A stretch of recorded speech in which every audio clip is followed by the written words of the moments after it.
Olá, meus amigos, minhas amigas, terceiro ano, estamos lá aqui para mais uma aula de Física 3, e nessa aula agora é um pouco diferente, né?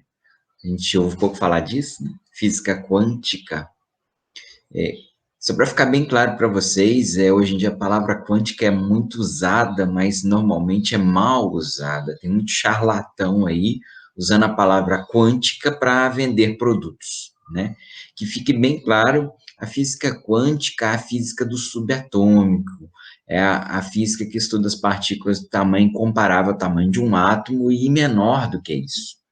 Quer dizer, é uma coisa bem específica que está bem longe das coisas mundanas que o pessoal costuma associar aí com a palavra quântica. Então, cuidado com esses charlatães aí. Muito bem. A física quântica, ela tem uma história bacana, ela surgiu no início do século XX, tá? Porque havia muita coisa que estava aparecendo em experimentos que a física clássica não explicava.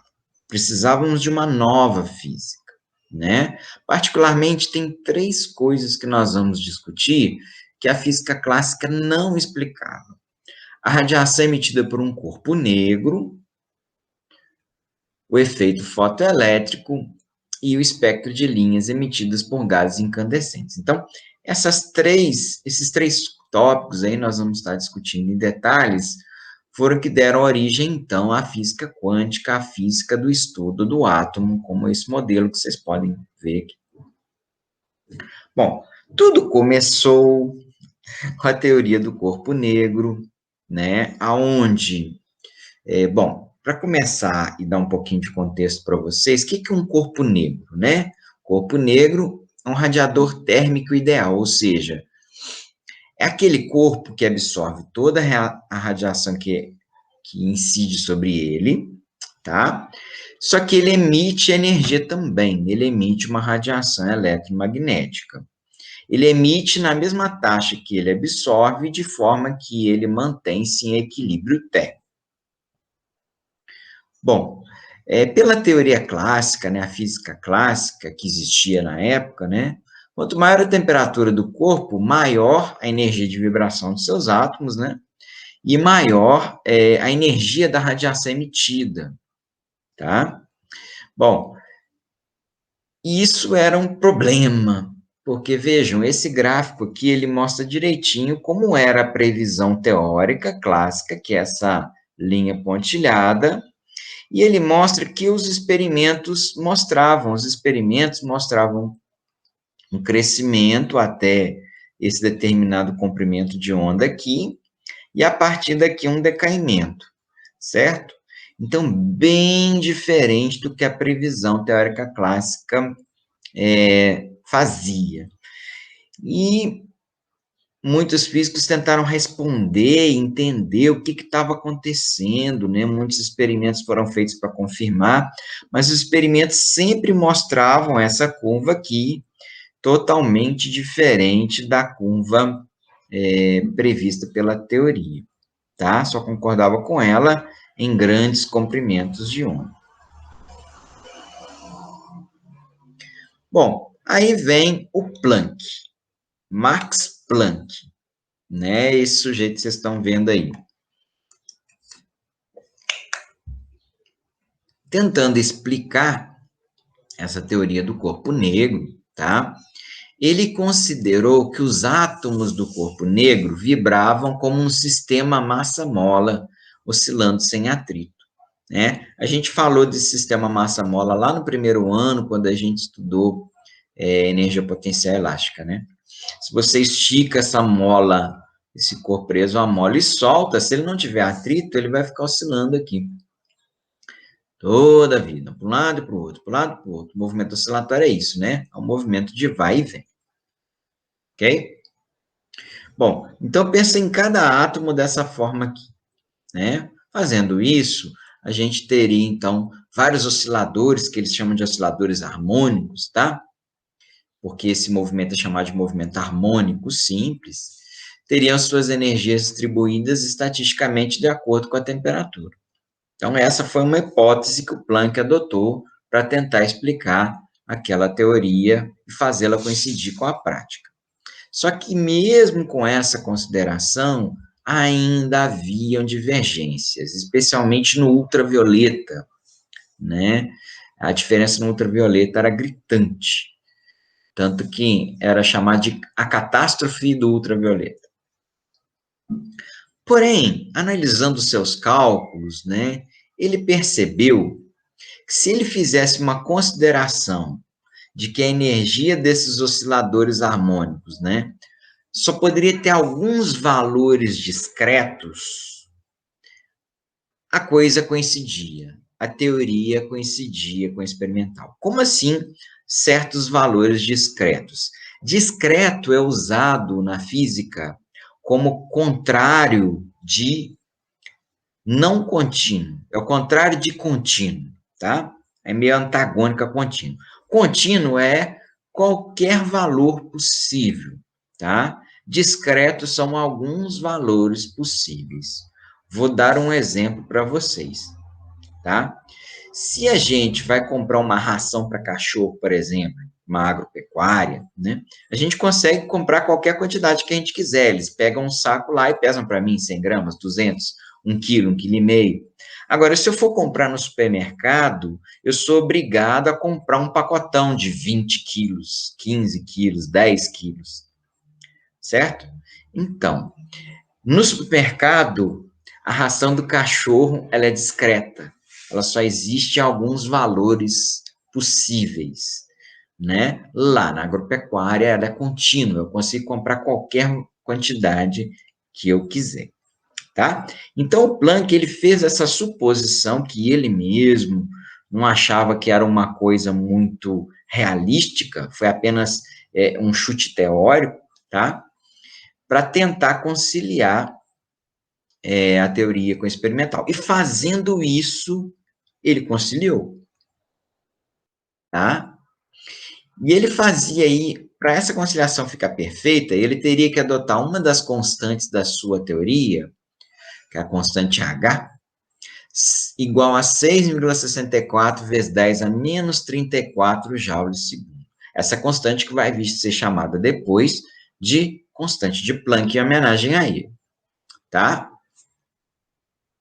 Então, a gente tem, pela solução do problema dele, que a energia dos osciladores do corpo negro era quantizada, ou seja, ela só poderia adquirir valores múltiplos de um valor fundamental, ok? Então, retornando àquela história dos pacotes, né? Então, se você vai comprar sal no supermercado, você pode comprar 1 quilo, 2 quilos, 3 quilos, 4 quilos, sempre múltiplos de 1 quilo, porque ele é vendido em pacotes de 1 quilo. Ok? Isso é ser quantizado, é ser múltiplo de uma quantidade fundamental. Tá? Então, esse oscilador harmônico só poderia ser encontrado em alguns níveis de energia quantizados. Tá? Ou seja, eles são igualmente espaçados, e a diferença entre um e outro é HF, onde F é a frequência desse oscilador. Então, aqui nesse gráfico, a gente vê direitinho a comparação, ó, a energia do oscilador, classicamente, ela é contínua, ou seja, ela pode adquirir qualquer valor aqui dentro desse gráfico, por isso que está em cinza aqui dentro, né? Só que pela teoria de Planck, só poderia ter alguns valores específicos, que são essas linhas horizontais aqui, ó, cada linha horizontal representa um valor de energia para o nosso oscilador harmônico. E o grande trunfo da teoria de Planck é que ele coincidia com a experiência, né? Enquanto que a teoria clássica explodia lá no infinito, tá? A teoria de Planck, ela casa com um experimento, por isso que ela é importante. Mas, a princípio, ela ficou mais como uma exploração teórica, né? E o próprio Planck relutava em associá-la a algo real. Bom, mas ela foi divulgada. Apesar de relutar bastante, o Planck divulgou a sua teoria. Bom, aí vem outra coisa que começou a aparecer nos laboratórios aí. O efeito fotoelétrico, tá? Que é esse efeito que vocês estão vendo aqui na figura, na animação aqui do lado, né? O que que a gente tem aqui? A gente tem aqui uma luz, tá? Uma radiação chegando numa placa metálica, tá? C, e dessa placa metálica, elétrons saltam em direção a outra placa metálica A, né? Gerando uma corrente nesse circuito que vocês estão vendo aqui. Esse circuito até tem essas baterias aqui, mas essas baterias, elas estão aplicadas, né, no sentido contrário da corrente, inclusive. Vejam que entre C e A é vácuo, tá? Não tem nada aqui não. E os elétrons conseguem se mover mesmo sem um condutor, porque eles têm uma energia, tá? Acontece que para você arrancar um elétron de um metal, né, não é simples assim. Eu tenho que realizar um trabalho sobre ele, tenho que dar energia para ele. Essa energia que eu tenho que dar para ele, essa chamada de função trabalho do metal, que eu vou usar a letra W, tá? As observações experimentais, né, depois de descoberto o fenômeno, né, foram feitos vários experimentos para estudá-lo, e eles perceberam que o fato de arrancar elétrons de uma placa metálica ou não dependia da cor da luz utilizada e não da intensidade da luz, tá? Então, quer dizer, não adianta eu usar uma lâmpada mais forte, né? Eu troco uma lâmpada de 50 watts por 100 watts, tá? O fenômeno não acontece. Se for, por exemplo, uma luz vermelha ou uma luz amarela. Mas, de repente, se eu uso uma luz azul ou violeta, ela consegue, mesmo que seja uma luz fraca, de 10 watts. O que eu não consigo com 100 watts, né, de luz amarela, eu consigo com 10 de azul.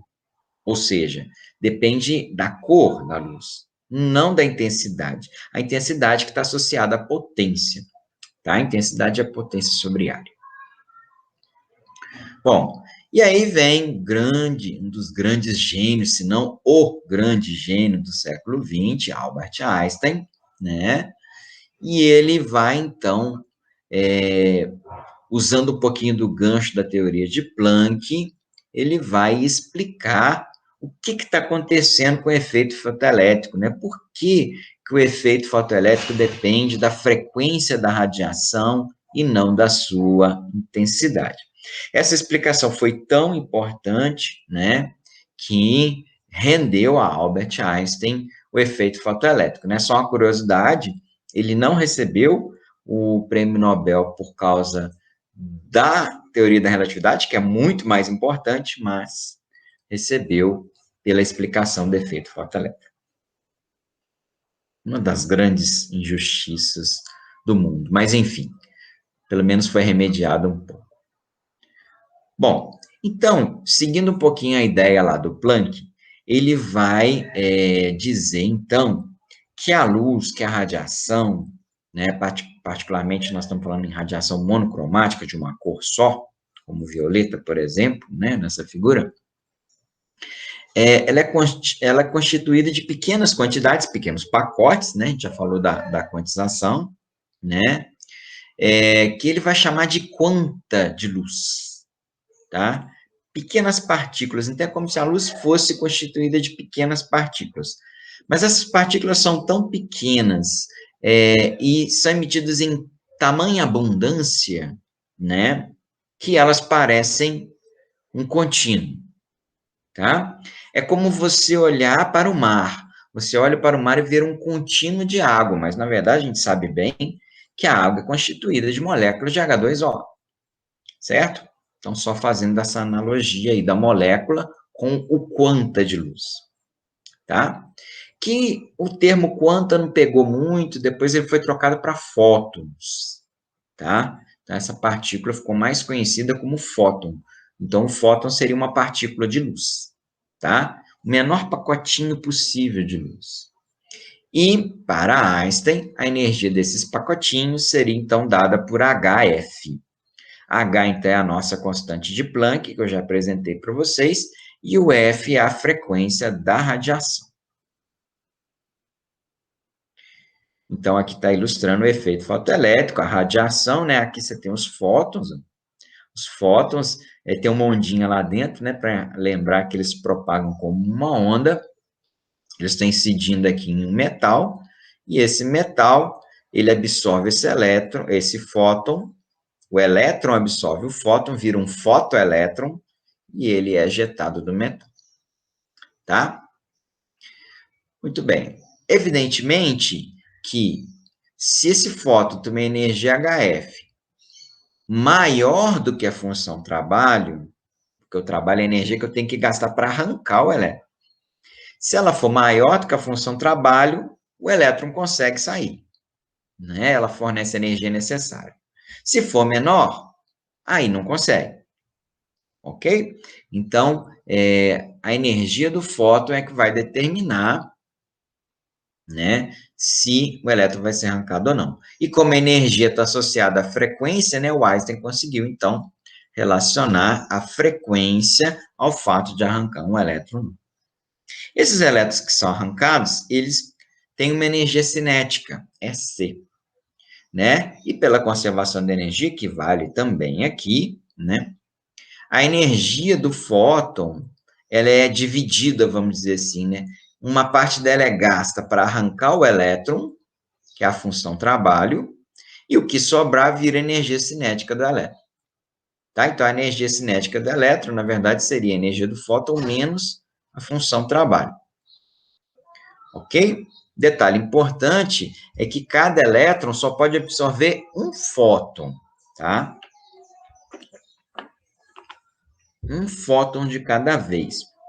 E esse processo é muito rápido, considerado, então, instantâneo. Então, aqui nós estamos no regime comunista, cada um fica com um, tá? E é instantâneo. Então, quer dizer, o fóton, o elétron, ele não vai ficar acumulando energia, ele vai ficar absorvendo energia até conseguir o que ele é necessário. Ele absorve um fóton. Se essa energia do fóton for suficiente para arrancá-lo, ele já vai embora de uma vez. Se não for suficiente para arrancá-lo, ele não vai, simplesmente não vai, ele não vai absorver outro fóton. Ok? Muito bem. Vamos então agora fazer um probleminha, uma questão do PISM aí, né? Vocês ainda vão fazer prova do PISM. A gente tem um eletroscópio, né? A gente estudou eletroscópios, né? Tá aqui um eletroscópiozinho, duas tiras de metal suspensas e tal, um isolante. E aí, ele já tem uma carga negativa aqui, tá? Ó, esse eletroscópio está eletrizado com carga negativa. Se você ilumina esse eletroscópio com luz, observa que essas plaquinhas se fecham. No entanto, se você colocar uma placa de vidro aqui, tá? Entre a luz do sol e o eletroscópio, as plaquinhas não se fecham. Ok? É isso que está explicando aí. Bom, e aí a pergunta dele é qual das alternativas explica esse resultado aí? Tá? Então, tá aí todas as alternativas.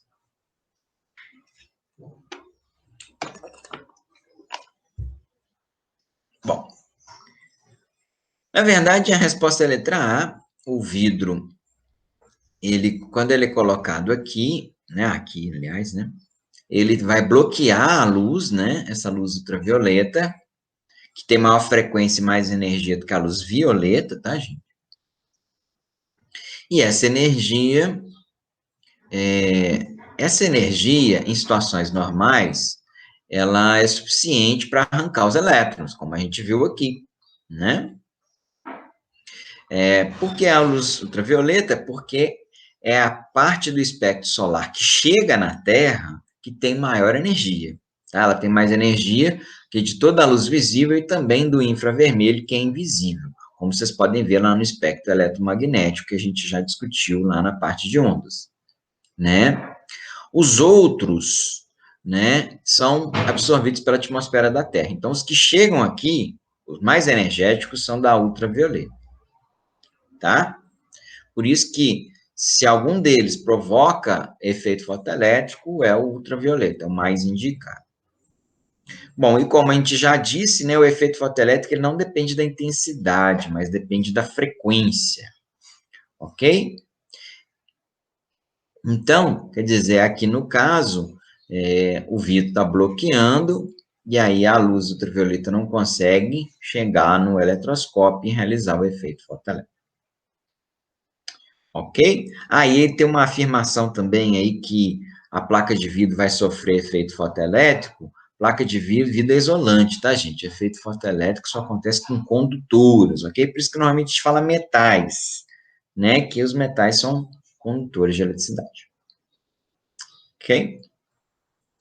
Muito bem, faltou um item lá na nossa linha, né? Que é o espectro, na nossa lista, que é o espectro de linhas, né? Emitidos pelos átomos incandescentes. Ele foi observado pela primeira vez pelo Fraunhofer, tá? É lá no início do século XIX, e ele percebeu linhas escuras em posições específicas do espectro solar, como vocês podem ver aqui nessa própria ilustração da foto dele, tem algumas linhas escuras aqui no meio das cores, tá? Ele observou isso, tá?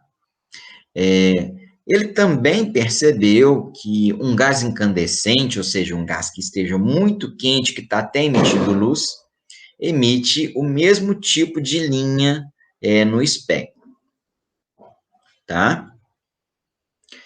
Se esse gás estiver aquecido, as linhas são brilhantes, né? Então, você joga a luz a luz através do gás, ela passa aqui numa fenda, depois num prisma, e aí você projeta isso numa chapa fotográfica.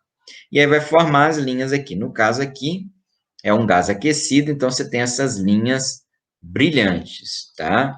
Quer dizer, o espectro, a chapa é escura e forma as linhas brilhantes, tá?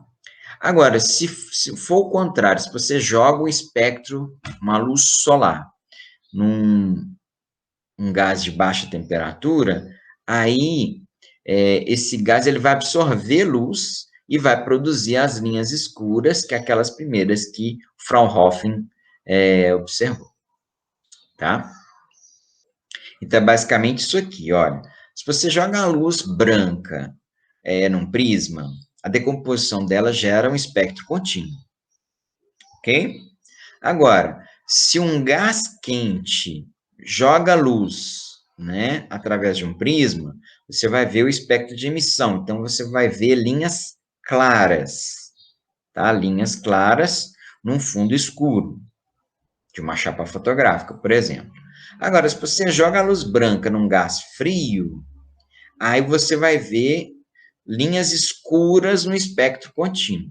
Tá? O espectro contínuo é isso aqui, né? Então, seria um espectro desse, porém com umas linhas escuras. E é interessante perceber, aqui é o mesmo gás, só que aquele está quente e aquele está frio, que o espectro de emissão e o espectro de absorção ele é muito parecido. Só que aqui as linhas são claras e as linhas aqui são escuras. Aqui o gás está quente e aqui o gás está frio. Ok?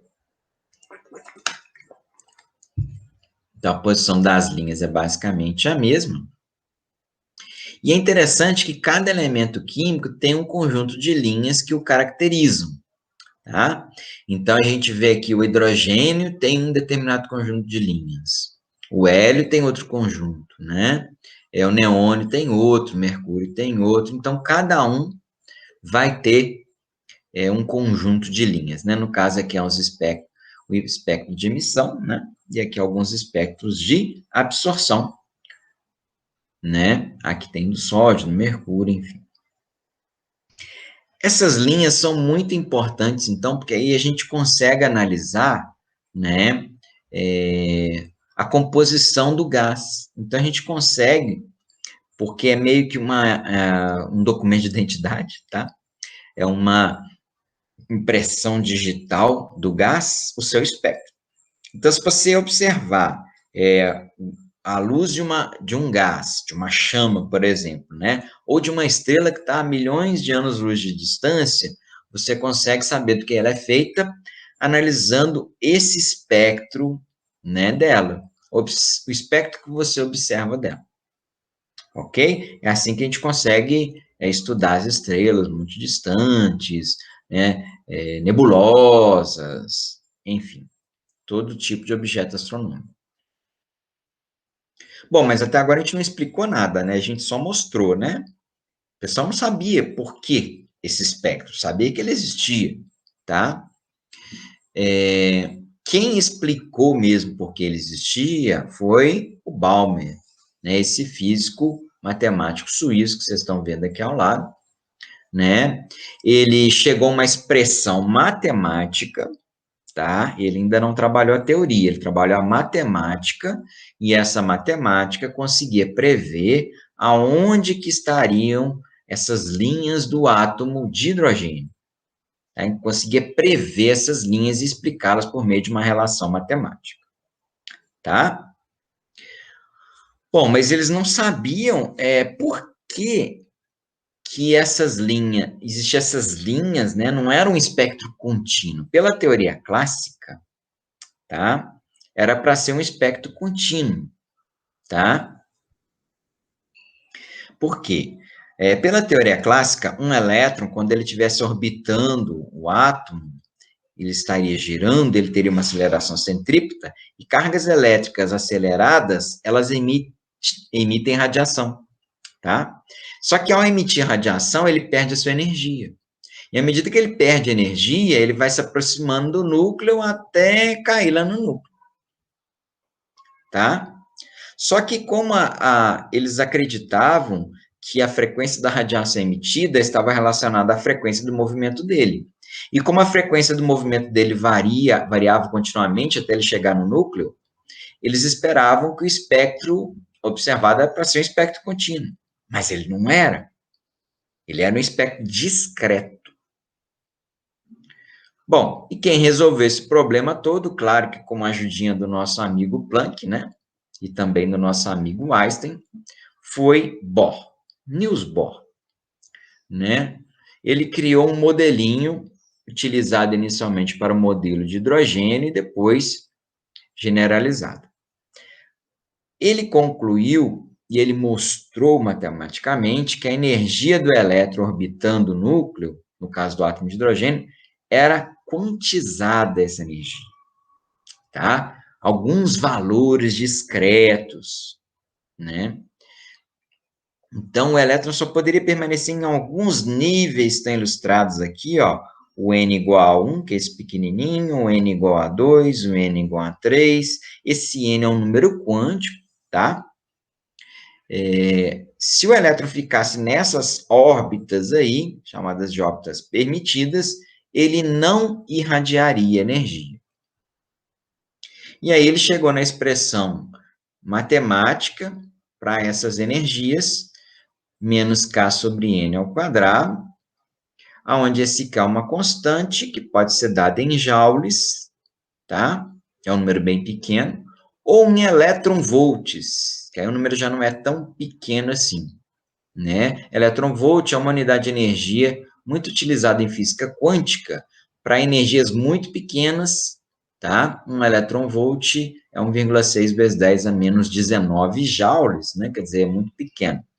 Então, ele é muito usado na física quântica. E esse n seria, então, um número quântico, pode ser 1, pode ser 2, 3, 4, 5, números inteiros, tá? Então, quando o elétron ficava naqueles níveis de energia, ele não irradiaria, não emitiria radiação, tá? Agora, se ele passasse para um nível de energia, de um nível de energia mais alto para mais baixo, ele teria que perder energia, então, aí ele libera energia usando um fóton, a chamada emissão espontânea. Então, por exemplo, ele estaria aqui no nível 2. Ele poderia passar para o nível 1 se ele emitisse um fóton com a energia cuja cujo valor seria a diferença de energia entre o nível 2 e 1. Tá? Seria uma emissão espontânea. Agora, também pode acontecer o contrário. Pode ser que um fóton atinja um átomo, o elétron pega esse fóton, e aí ele passa do nível de energia para um outro que tem energia maior, tipo do nível 1 para o nível 2, tá? Ou do nível 1 para o 3, tá? Então, ele transitaria entre esses níveis, descendo se ele perdesse energia, e subindo se ele ganhasse energia, tá? Aqui nessa figura, que é clássica na quântica, tem todas as transições possíveis de energia. Aqui tem os valores da energia em elétrons volts, tá? E aí tem as séries de Lyman, séries de Bauman, série de Paskin, né? Com as suas marcas lá no espectro eletromagnético, no contínuo, tá? Aqui até mostra frequência, comprimento de onda. A série de Lyman, ela termina no nível n igual a 1, a série de Balmer termina na n igual a 2, a série de Paskin termina no n igual a 3, enfim. São todas as transições possíveis. Ok? Quando o elétron sai de um nível, que é o chamado nível fundamental, que é n igual a 1, é a menor energia que ele pode ter, e vai para um nível superior, a gente diz que ele está excitado. Tá? Ele passou para um nível excitado de energia. Então, o nível 2 é o primeiro nível excitado, no nível 3 é o segundo nível excitado, e assim sucessivamente. Tá? Mas aí, para ele passar, ele tem que absorver um fóton que seja igual à diferença numérica de energia do nível 1 inicial até o nível final. Então, se ele vai de 1 para o 2, ele tem que ganhar aí, né, 10,2, né, ou melhor, 10,8 eletronvolts e assim sucessivamente. A diferença aqui, ok? 10,2 mesmo. E, novamente, vamos lá, mais uma questão do PISME.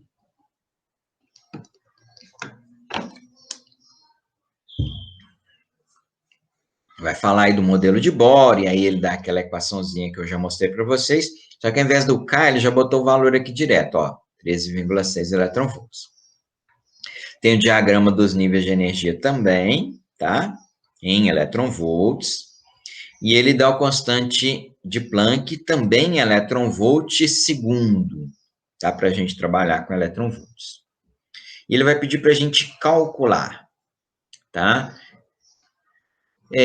A energia necessária, a frequência necessária para passar o elétron, a frequência do fóton, tá, gente? Para que o elétron que esteja na órbita 1 vá para na órbita 4. E depois, se ele estiver na órbita 4 e cair para 2, depois para 1, ele quer saber os comprimentos de onda relacionados, emitidos. Então, vamos lá. Primeiramente, ele está no nível 1, tá? E vai passar para o nível 4. Qual é a energia que ele tem que absorver? O nível 1, pela figura, ele é menos 3,6 eletronvolt. O nível 4 é 0,85. Essas energias são negativas porque o elétron está preso. Na hora que ele sai, na hora que ele é ionizado, a energia se torna zero. Tá? Ele tem que ultrapassar o limite da energia zero para sair. Bom, então a gente tem que fazer a diferença de energia. E4 menos E1. Tá? Sempre a maior menos a menor, tá, pessoal?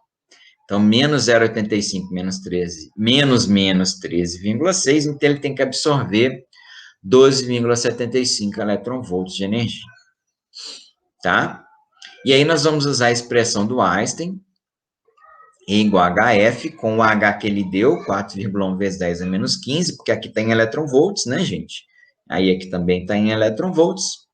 E aí é só a gente passar esse valor dividindo aqui, a gente vai ter a frequência de 3,1 vezes 10 a 15 Hz. Ok? Resolvida a letra A. Vamos na letra B agora. Na letra B são duas transições, tá? De 4 para 2 e de 2 para 1. Vamos fazer de 4 para 2 primeiro. De 4 para 2 é 4 menos E2. O 4 a gente já viu que é 0,85. O 2 é menos 3,4. A diferença dá 2,55 eletronvolts. Jogando na equação de Einstein, a gente vai encontrar uma frequência, 2,55 a diferença, constante, dá uma frequência de 6,2 vezes 10 a 14 Hz. Só que ele não pediu frequência, ele pediu comprimento de onda. Vem lamber ferida, lembra dessa? Segundo ano aí, ó, vem lamber ferida. A velocidade de radiação é a velocidade da luz, tá, gente? 3 vezes 10 oitava metros por segundo. Então, vai entrar no lugar da velocidade, a frequência eu já tenho, acho o comprimento de onda. Aí fica facinho, né? O comprimento de onda vai dar 4,823 vezes 10 a menos 7. É muito comum expressar em nanômetros, tá? Por isso que eu coloquei aqui vezes 10 a menos 9, porque 10 a menos 9 é nanômetros, ok? Se tiver opção lá, por exemplo, vocês marcarem, pode ter em nanômetros. Então, aprendam essa aí também.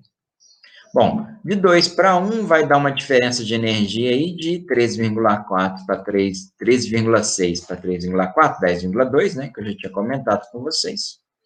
Joga na equação de Einstein, E igual a HF, achamos aí, ó, 10,2, achamos uma frequência de 2,49, vezes 10 a 15. Depois vai no vem lamber ferida de novo, e aí a gente vai ter um comprimento de onda de 1,206 vezes 10 a menos 7, ou 120 vezes 10 a menos 9, 120,6 nanômetros. Ok? Muito bem, isso tudo aí está no livro de vocês, tá? Vocês podem ver lá, tá bem escrito lá. Eu fiz um resumo aqui para vocês. Qualquer dúvida que vocês tiverem também, vocês podem me acionar aí, que eu esclareço. Ok? No mais, fiquem com Deus e até o nosso próximo vídeo. Grande abraço.